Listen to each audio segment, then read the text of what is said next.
సురభితో కలిసి get together పార్టీకి వెళ్తాడు శివ. అక్కడ శివకి రామ్తో గొడవ స్టార్ట్ అవుతుంది.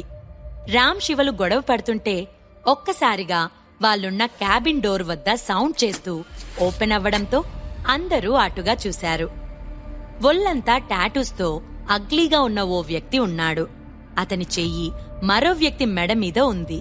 ఆ వ్యక్తి రామ్ ఫ్రెండ్ ధనుష్. వీడు మీవాడేనా?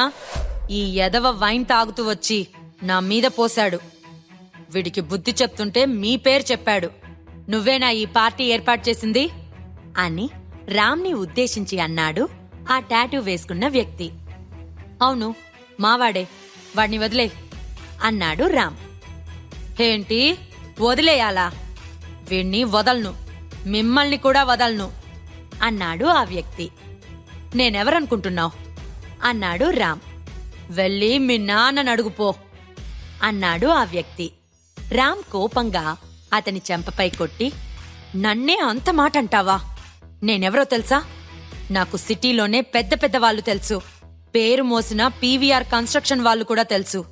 అలాంటి నన్ను అంత మాట అంటావా అని అన్నాడు కోపంగా. రామ్ మాటలకి అతను కాస్త వెనకకు తగ్గినట్లు అనిపించింది. ఏం మాట్లాడకుండా ఆ క్యాబిన్ నుంచి వెళ్లిపోయాడు. థాంక్ గాడ్ రామ్, నువ్వు చాలా గ్రేట్. నీ పేరు చెప్తేనే వాడు భయపడి పారిపోయాడు అని అన్నాడు రామ్ ఫ్రెండ్స్లోని ఒకరు. నువ్వా పేరు చెప్పినప్పుడు వాడి మొహంలో భయం చూడాలి. నాకు చాలా నవ్వొచ్చింది అని అన్నది ఓ అమ్మాయి. బ్రతికితే నీలా బ్రతకాలి అని ఇలా ఒక్కొక్కరు ఒక్కోలా రామ్కి భజన చేయటం మొదలుపెట్టారు. రామ్కి కావాల్సింది కూడా అదే. సురభి ముందు తను హై లెవెల్లో ఉండటం. రామ్ హుందాగా అక్కడున్న సీట్లో కూర్చొని కాలు మీద కాలు వేసుకొని సిగరెట్ వెలిగించి ప్రౌడ్గా చూస్తున్నాడు. ఇడియట్ అంటూ గది బయట నుంచి ఓ పెద్ద శబ్దం వినిపించింది. ఒక్కసారిగా అందరూ అటుగా చూశారు. ఇంతకుముందు రామ్ చేతిలో చెంపదెబ్బతిన్న వ్యక్తి, అతని పక్కన అతని కంటే క్రూరంగా ఉన్న మరో వ్యక్తి, వాళ్ళ వెనుక ఐరన్ స్టిక్స్ తో ఓ నలుగురు రౌడీలు ఉన్నారు. నా తమ్ముణ్ణి కొట్టిందెవరు? బ్లాక్ స్నేక్ తమ్ముణ్ణే కొట్టడానికి ఎంత ధైర్యం అని అరుస్తూ వచ్చాడు బ్లాక్ స్నేక్. బ్లాక్ స్నేక్ అనగానే రామ్తో సహా అక్కడ ఉన్న అందరికీ భయం వేసింది. బ్లాక్ స్నేక్ అంటేనే ఆ ఏరియా అంతా కూడా వణికిపోతుంది. అలాంటి వ్యక్తి తమ్ముణ్ణి రామ్ కొట్టాడు. ఇప్పుడు రామ్ పరిస్థితేంటి అని అక్కడున్న అందరూ షాక్ అయ్యి చూస్తున్నారు. పీవీఆర్ కన్స్ట్రక్షన్ లో 40% షేర్ బ్లాక్ స్నేక్ కి సంబంధించిందే.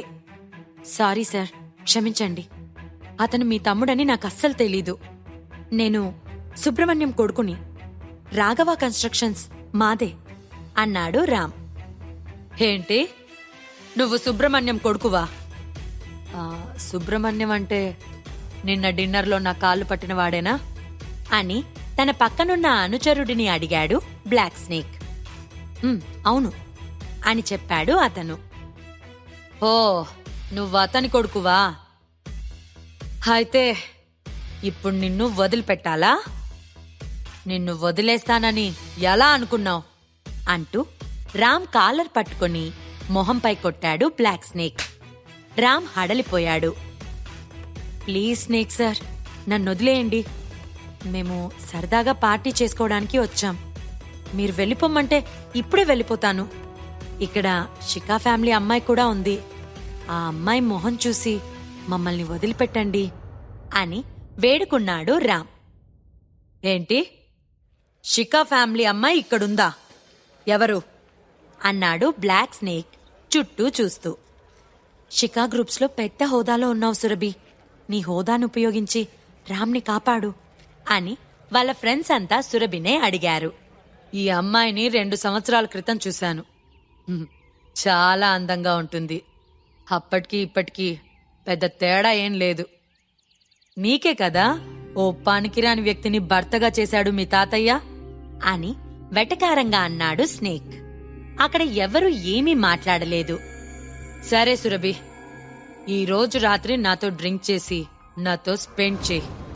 నేను నీ ఫ్రెండ్స్ అందర్నీ వదిలేస్తాను అని వెటకారంగా నవ్వాడు బ్లాక్ స్నేక్. ఆ మాటతో సురభి మొహం పాలిపోయింది. కాని శిఖా ఫ్యామిలీకి కూడా భయపడని అతనిని ఆమె ఏమని ఎదురిస్తుంది? కళ్ల నిండా నీళ్లతో అలానే నిల్చొని ఉంది. నీకు గొడవ రామ్తో, మధ్యలో నా భార్యనెందుకు లాగుతున్నావు? ఏమైనా ఉంటే మీరు చూసుకోండి అన్నాడు శివ చాలా కూల్గా. ఓ, నువ్వేనా హా పనికి మాలిన అల్లుడివి? నీలో ఇంత ధైర్యం ఉంటుందని నాకు నిజంగా తెలియదు. పర్వాలేదు, నీలో కూడా తెగింపుంది. కాని ఇక్కడ డిస్కషన్ అనవసరం. మిస్సెస్ సురభిని నా రూమ్కి పంపించు. నేను రాత్రంతా తనతో గడిపి వదిలేస్తాను అని మళ్ళీ అన్నాడు బ్లాక్ స్నేక్. ఎక్కువ మాట్లాడితే చంపేస్తా. నా భార్య గురించి అలా మాట్లాడటానికి నీకెంత ధైర్యం అని బ్లాక్ స్నేక్ కడుపులో తన మోకాళ్లతో పంచిచ్చాడు శివ. ఆ దెబ్బకి బ్లాక్ స్నేక్ తన 2 చేతులు కడుపుపై పెట్టుకున్నాడు. శివ అతని గొంతు పట్టుకొని, హేది మాట్లాడు, ఇప్పటి వరకు మాట్లాడింది మళ్ళీ మాట్లాడు అని గోడవైపుకి జరిపి అదిమి పెట్టాడు. శివ పట్టిన పట్టుకి బ్లాక్ స్నేక్కి ఆగకుండా దగ్గొచ్చింది. అతని మొహమంతా కూడా పాలిపోయింది. శిఖా ఫ్యామిలీ మెంబర్సే నన్ను చూస్తే భయపడతారు, అలాంటిది వీడికెంత ధైర్యం, నా మీదకొస్తున్నాడు అని కోపంగా అనుకున్నాడు బ్లాక్ స్నేక్. బ్లాక్ స్నేక్ ని శివ కొట్టాడు. ఈరోజు మన పని అయిపోయింది. వాడు మనందర్నీ చంపేస్తాడు. ఇంత తెలివి తక్కువ పని శివ ఎలా చేశాడు అని సురభి ఫ్రెండ్స్ అంతా తమలో తాము అనుకుంటున్నారు. నువ్వు సురేందర్ అనుచరుడివి కదూ అన్నాడు శివ. అవును, నేను సురేందర్ అన్న మనుషులలో ఒకణ్ణి. ఇప్పటికైనా నా కాళ్ళు పట్టుకుని క్షమాపణ అడుగు. నిన్ను క్షమించి వదిలేస్తాను, లేదంటే మా సార్ నిన్ను ఫినిష్ చేస్తాడు అన్నాడు బ్లాక్ స్నేక్. ఇంత జరిగినా బ్లాక్ స్నేక్ పొగరు కాస్త కూడా అనగలేదు అనుకుంటూ లాగిపెట్టి అతని చెంపపై కొట్టాడు శివ. ఆ దెబ్బకి బ్లాక్ స్నేక్ చెంపపై అచ్చుపడింది. పెదవి చిట్లి రక్తం కారుతుంది. నీకు ప్రాణాల మీద ఆశ లేదా? నేను సురేందర్ అన్న మనిషినని చెప్పాక కూడా నన్ను కొట్టడానికి నీకెంత ధైర్యం అని అరిచాడు బ్లాక్ స్నేక్. శివ అతని తలని గోడకేసి కొట్టాడు. ఏ శివ, నేనిప్పటికే సురేందర్ అన్నకి ఫోన్ చేశాను. ఆయన వస్తూ ఉంటాడు. ఆయన నిన్ను వదల్డు.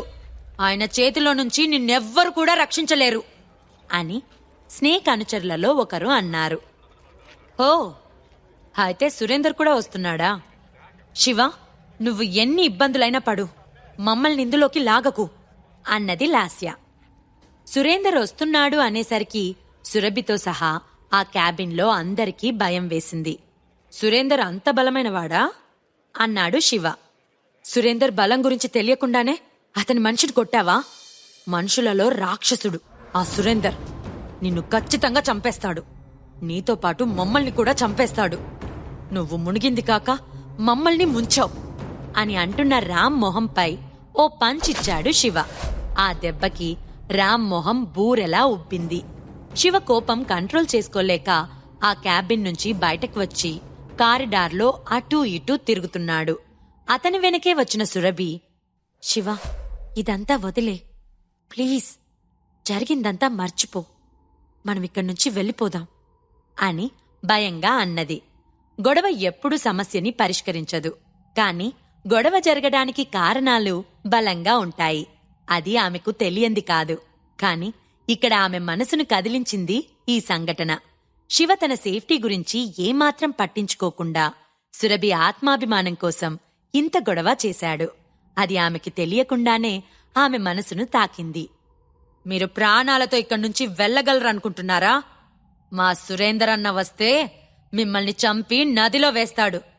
ఈరోజిక్కడ్నుంచి మీరు ప్రాణాలతో బయటపడలేరు. ఆ విషయం నేను బల్లగుద్ది చెప్పగలను అన్నాడు స్నేక్ అనుచరుడు. శివ అతని దగ్గరకు వెళ్లి క్యాబిన్ నుంచి అతనిని బయటకు లాగి కారిడార్లో పడేశాడు. కోడిమెడ పట్టుకుని లాగినట్లు బ్లాక్ స్నేక్ ని, రామ్ని కూడా బయటకు లాగేశాడు. సురభి, నేను చెప్పే వరకు ఈ రూమ్ నుంచి ఎవ్వరూ బయటకు రావద్దు అని ఆమె వైపు కూల్గా చూస్తూ చెప్పాడు శివ. అతను చెప్పిన విధానానికి సురభి ఏం మాట్లాడకుండా లోపలికి వెళ్లిపోయింది. వెంటనే ఆ క్యాబిన్ తలుపులు వేసేశాడు శివ. గది బయట కారిడార్లో బ్లాక్ స్నేక్, రామ్లు ఇద్దరూ మోకాలపై కూర్చుని ఉన్నారు. శివ అక్కడే ఉన్న చైర్లో కాలు మీద కాలు వేసుకుని కూర్చున్నాడు. బ్లాక్ స్నేక్ అనుచరులు కొద్ది దూరంలో నిల్చొని వీళ్ళని చూస్తూ ఉన్నారు. శివ ఎంత బలమైన వాడైనప్పటికీ సురేందర్ అన్న వస్తే అతను సురేందర్ అన్న బలం ముందు ఏమాత్రం పనికిరాడు అని అనుకున్న అనుచరులు సురేందర్ త్వరగా వస్తే బావుండు అని వెయిట్ చేస్తున్నారు. 5 నిమిషాలకి 2 పెద్ద కార్లు వచ్చి ఆగాయి. అందులో నుంచి ఒక 10 మంది బ్లాక్ సూట్ వేసుకున్న అనుచరులు దిగారు. వాళ్ళ మధ్యలో నుంచి వచ్చాడు సురేందర్. సురేందర్ని చూడగానే బ్లాక్ స్నేక్ కి అతని అనుచరులకు ఆనందం వేసింది. సురేందర్ అక్కడ శివని చూడగానే వెళ్లి శివని హత్తుకొని, శివ సార్ ఎలా ఉన్నారు అంటూ తల వంచుకొని అతని ముందు నిల్చున్నాడు. అక్కడ బ్లాక్ స్నేక్ ఉన్నట్లు కూడా గమనించలేదు సురేందర్. అది చూసి అక్కడున్న అందరూ కూడా షాక్ అయ్యారు. సురేందర్ అన్నా, ఇతనే ఇక్కడ గొడవకి కారణం. నేను మీ పేరు చెప్పాక కూడా నన్ను కొట్టే ధైర్యం చేశాడు. మీరసలు ఇతన్ని వదిలిపెట్టొద్దు అన్నాడు బ్లాక్ స్నేక్. సురేందర్ అదేమీ పట్టించుకోకుండా, శివ సార్ ఏమైంది, మీరిక్కడ ఎందుకున్నారు అని అన్నాడు. శివతో సురేందర్ అలా మాట్లాడటంతో స్నేక్, అతని అనుచరులు బిత్తరపోయారు. నువ్వేంటన్నా వాడి ముందు తలదించుకొనున్నావు అని అన్నాడు బ్లాక్ స్నేక్. అప్పుడు స్నేక్ వైపు చూసిన సురేందర్, శివ సార్ మీకు స్నేక్ వల్ల ఏమైనా ఇబ్బంది కలిగిందా అని అడిగాడు. నేను నా వైఫ్తో సరదాగా మాట్లాడుకుంటుంటే వీళ్ళొచ్చి గొడవ చేశారు. నేను బుద్ధి చెప్పాను. నువ్వు వాళ్ళ వైపు లీడ్ తీసుకోవటానికొచ్చావా అన్నాడు శివ. అతను నా అసిస్టెంట్. అతనికి సపోర్టుగా ఉండాల్సిన బాధ్యత నాకుంది కదా. కానీ ఇక్కడున్నది మీరని తెలీదు సార్ నాకు అని నుదుటిన పట్టిన చెమట తుడుచుకుంటూ అన్నాడు సురేందర్. శివకి సురేందర్ భయపడటం స్నేక్, అతని అనుచరులు సహించలేకపోతున్నారు. అన్నా, అతను ఎవరనుకుంటున్నావు? షికా ఫ్యామిలీలో ఒక పనికిరాని అల్లుడు. మీరెందుకు అతనికి భయపడుతున్నారు అని అన్నాడు స్నేక్. సురేందర్ స్నేక్ ని చంపేసేలా చూశాడు. ఈ పనికిరాని వాడి వల్ల నేను మళ్ళీ శివ దగ్గర ఇరుక్కున్నాను. శివ భార్య గురించి తప్పుగా మాట్లాడి వీడి గొయ్యి వీడే తవ్వుకున్నాడు అనుకున్నాడు. నువ్విక నోరు మూస్తావా అని స్నేక్ ని కొట్టాడు సురేందర్. స్నేక్ కి కళ్ళల్లో నీళ్లు తిరిగాయి. ఇంకొక్క మాట మాట్లాడినా నిజంగానే నా పాడె కడతారు అని సైలెంట్ గా ఉన్నాడు అతను. అసిస్టెంట్ దగ్గర స్టీల్ రాడ్ తీసుకొని, మీరంతా శివకి మోకాలపై కూర్చొని క్షమాపణ చెప్పండి అని గద్దించాడు సురేందర్. స్నేక్, అతని అనుచరులు సురేందర్ చెప్పినట్టే చేశారు. జరిగేదంతా వాళ్ళకి అర్థం కానట్లు అనిపించింది. ఆ ప్రాంతంలో పేరు మోసిన గూండా సురేందర్ గౌడ్. శివకి సురేందర్ అంతలా భయపడుతున్నాడు అంటే సురేందర్ సబార్డినేట్ శివ అయ్యుంటాడని అనుకున్నారు వాళ్ళందరూ. శివ స్టేటస్ చూసి రామ్ ఆశ్చర్యపోయాడు. నిజానికి రామ్ ఈ పార్టీ అయిపోయాక తన తండ్రి స్టేటస్ ఉపయోగించి శివని అంతం చెయ్యాలని అనుకున్నాడు.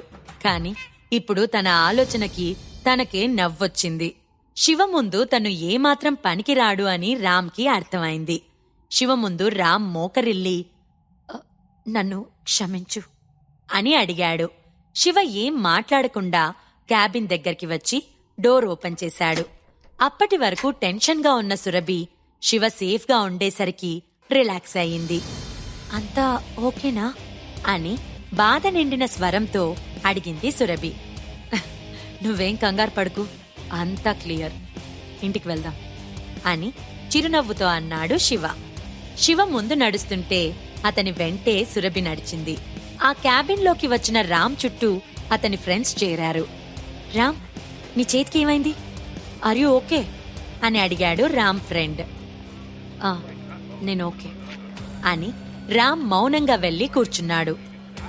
రామ్, నువ్వా చేతకాని శివని వదిలిపెట్టకు, నీ పవర్ ఏంటో చూపించు అన్నది లాస్య. మీరెవరైనా ఇక అతనిని తక్కువ చేసి మాట్లాడితే నాతో మీ రిలేషన్ ఈ క్షణం నుంచి కట్ అవుతుంది అని రామ్ అక్కడి నుంచి వెళ్లిపోయాడు. గౌతమ్ కార్ తీసుకురావడంతో శివ, సురభిలు కారెక్కి కూర్చున్నారు. శివ నార్మల్ గా ఉండటం గమనించిన సురభి, అక్కడ ఏం జరిగింది అని అడిగింది. శివ మెల్లగా నవ్వి, నా చేతితో వాళ్ళకి గుణపాఠం చెప్పాను అన్నాడు. సరేలే, చెప్పడం ఇష్టం లేకపోతే మీ ఇష్టం అని కోపంగా మొహం తిప్పుకుంది సురభి. ఆమెకి పూర్తిగా అడిగి తెలుసుకోవాలని ఉంది, కాని అడగలేదు. ఎందుకంటే ఆమె ఇంకా శివకి విడాకులివ్వాలని అనుకుంటుంది. శివ ఆమె కోసం ఎన్నో చేస్తున్నా సురభి ఎందుకు అతనిని భర్తగా అంగీకరించలేకపోతుంది? శివ ఎంతటి వాళ్లనైనా మట్టి కరిపిస్తున్నాడు. అంతటి బలం అతనికి ఎలా వచ్చింది? ఈ ప్రశ్నలకు సమాధానాలు తెలుసుకోవాలంటే నెక్స్ట్ ఎపిసోడ్ వినాల్సిందే. క్రింద ఇచ్చిన లింక్ ని క్లిక్ చేసి పాకెట్ ఎఫ్ఎం యాప్ ని ఇన్స్టాల్ చేసుకోండి. Stay tune to pocket FM.